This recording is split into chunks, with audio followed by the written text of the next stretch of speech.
And our team coverage continues now. We're told that B-17 was actually part of a larger Wings of Freedom event put on by the Collings Foundation out of Massachusetts. Well, that's a nonprofit that promotes aviation history. They say that they are complying with the NTSB to try to figure this out.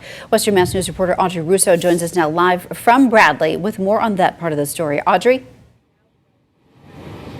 This was a paid flight that 10 people signed up to take this morning. The nonprofit putting on the event is known for hosting these 30-minute flights on antique aircraft at Wings of Freedom events all around the country. Now, this morning's event started at 9 a.m., again, meant to instruct and educate people on the aviation history of World War II.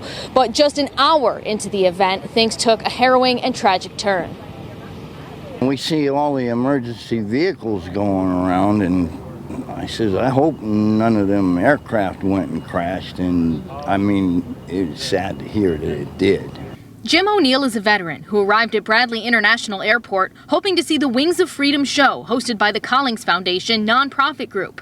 What he saw when he arrived, crews rushing to save 13 people on board. 10 of them paid to fly in the vintage B-17's cabin. The Collings Foundation hosts rides on vintage World War II planes, taking the aircraft throughout the country in a tour. A Western Mass News viewer shared video of the Flying Fortress taken at the Wings of Freedom show held a week and a half ago at the Worcester Regional Airport. According to what we could find online, the Wings of Freedom show was set to go to Westchester, New York by the end of the week. The Collings Foundation releasing a statement, in part, our thoughts and prayers are with those who were on that flight, and we will be forever grateful to the heroic efforts of the first responders at Bradley.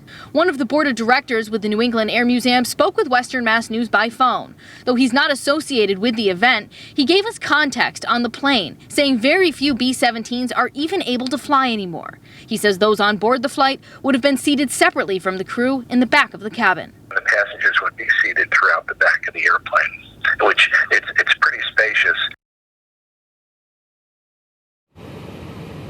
I did speak with officials at the Collings Foundation over the phone today. They tell me that it's still up in the air as to whether or not they're going to continue to host the other Wings of Freedom events that were scheduled for the coming days and weeks. Reporting live in Windsor Locks, Audrey Russo for Western Mass News.